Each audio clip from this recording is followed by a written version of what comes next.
E aí pessoal, tudo bem? Aqui é o Rony, professor de Física. Neste vídeo, vamos aplicar as leis de Newton com o estudo das forças peso e normal. Na sequência, vamos tratar do movimento de uma partícula em um plano inclinado sem atrito. Observe o quadro. A força peso, representada pelo vetor P, atua em uma partícula de massa m devido à atração gravitacional exercida pelo planeta Terra. Ela se orienta na mesma direção e sentido da aceleração da gravidade local, ou seja, na vertical e para baixo. Sua intensidade é dada pelo produto da massa pela aceleração da gravidade. E o valor de g, nas proximidades da superfície da Terra, é praticamente constante, igual a 9,8 metros por segundo ao quadrado. Observando a expressão da força-peso, vemos o aparecimento pela primeira vez em nosso estudo da massa gravitacional, massa que determina as forças gravitacionais entre um corpo e outros corpos. Em vídeos anteriores, vimos a massa inercial, massa que determina a aceleração de um corpo sob determinada força resultante. Embora essas massas tenham origens completamente distintas, uma delas relacionada à inércia de um objeto material e a outra relacionada à atração gravitacional, elas são idênticas, elas são iguais. E essa igualdade, chamada de princípio da equivalência, tem papel fundamental no desenvolvimento da teoria da relatividade. Muito bem? Vamos agora para a força normal. Macroscopicamente, a força normal surge devido ao contato da partícula com uma superfície de apoio. E como o próprio nome sugere, essa força de contato se orienta na partícula sempre em uma direção perpendicular à superfície de apoio. Daqui a pouco eu vou tratar de uma situação que envolve essas duas forças. Microscopicamente, a força normal surge quando os átomos de cada superfície se aproximam a distâncias da ordem do raio atômico. A interpenetração de suas nuvens eletrônicas, cargas de mesmo sinal, gera a força de repulsão coulombiana, que se opõe à interpenetração. A força normal surge da força trocada entre os átomos, dessas forças interatômicas, e, portanto, possui origem eletromagnética. Ainda sobre ela, no mundo microscópico, nós não podemos falar propriamente em contato, pois os átomos não são como bolas de bilhar que possuem superfícies bem definidas. Muito bem, vamos agora tratar de uma situação que envolve a força peso e a força normal. Observe o quadro. Imagine uma partícula de massa m apoiada em uma mesa horizontal em repouso em relação ao solo.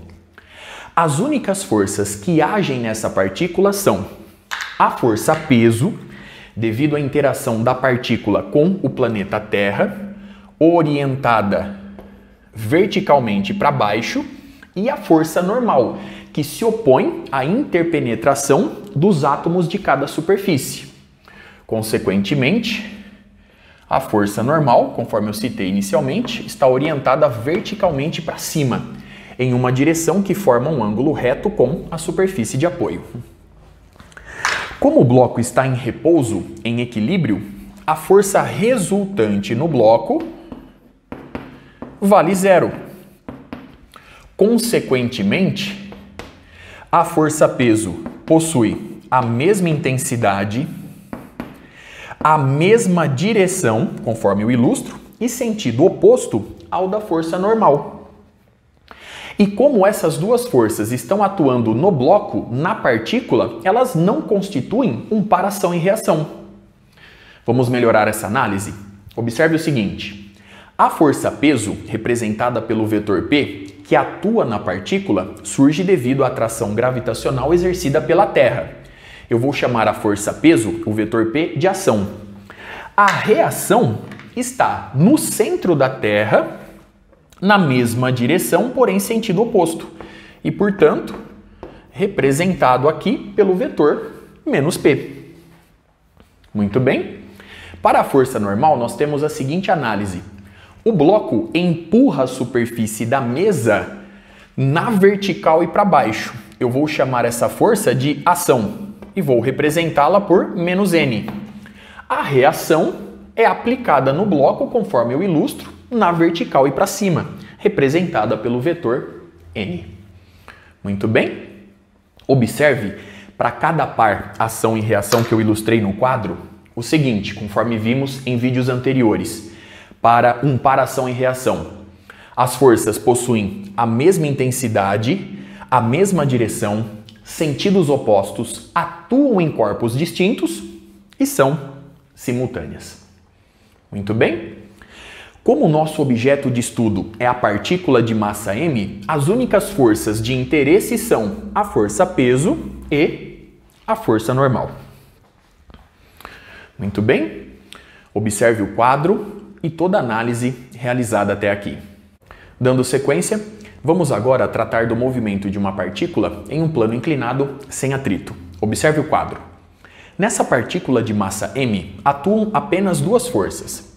A força-peso, devido à interação da partícula com o planeta Terra, e a força normal, devido à interação da partícula com a superfície de contato, com a superfície de apoio. Observe mais uma vez para reforçar que a força normal se orienta agindo na partícula em uma direção perpendicular à superfície de contato. A partir da regra do paralelogramo, vemos que a força resultante na partícula de massa m atua em uma direção paralela à superfície do plano inclinado. Sendo assim, ela está orientada nessa direção e sentido, conforme eu ilustro no quadro. Muito bem? Para analisar melhor o movimento, nós devemos, a partir de agora, inserir o ângulo θ dentro desse triângulo retângulo que eu ilustro no quadro. Para fazer isso, eu vou adotar o seguinte raciocínio. Quando a superfície do plano inclinado está na horizontal, a normal se orienta na vertical. À medida que você inclina a superfície de um ângulo θ, a normal gira junto em relação à vertical. Portanto, o ângulo entre a força normal e a direção vertical é igual a θ. Como esses dois ângulos são ângulos alternos internos, esse ângulo dentro do triângulo retângulo é igual a θ. A partir dessa construção, nós podemos obter as seguintes relações. Vamos começar com o seno do ângulo θ. O seno de θ é igual ao cateto oposto. Então vamos lá. O seno de θ é igual ao cateto oposto, ou seja, a intensidade da força resultante, dividido pela hipotenusa. Observe que a hipotenusa é justamente a força-peso. Portanto, nós podemos dividir aqui a intensidade da força resultante pela intensidade da força-peso. Você pode, inclusive, transladar a força-peso colocando-a na hipotenusa do nosso triângulo retângulo. Muito bem? Sendo assim, o seno do ângulo θ é igual à força resultante, é dada pelo produto da massa pela aceleração adquirida pela partícula. E a intensidade da força-peso é dada pelo produto da massa pela aceleração da gravidade local. Simplificando a massa nessa divisão, vemos que a aceleração adquirida pela partícula é dada pelo produto g vezes o seno do ângulo θ. Muito bem? Lembre-se que a aceleração adquirida pela partícula se orienta na mesma direção e sentido da força resultante, conforme eu ilustro no quadro. Nós podemos ainda determinar a intensidade da força normal. Para fazer isso, eu vou recorrer ao cosseno de θ. Observe o triângulo retângulo ilustrado no quadro. O cosseno do ângulo θ é dado pelo cateto adjacente, ou seja, pela intensidade da força normal, dividida pela hipotenusa. A hipotenusa nos dá a intensidade da força-peso. Sendo assim, a intensidade da força normal é igual à intensidade da força-peso vezes o cosseno de θ.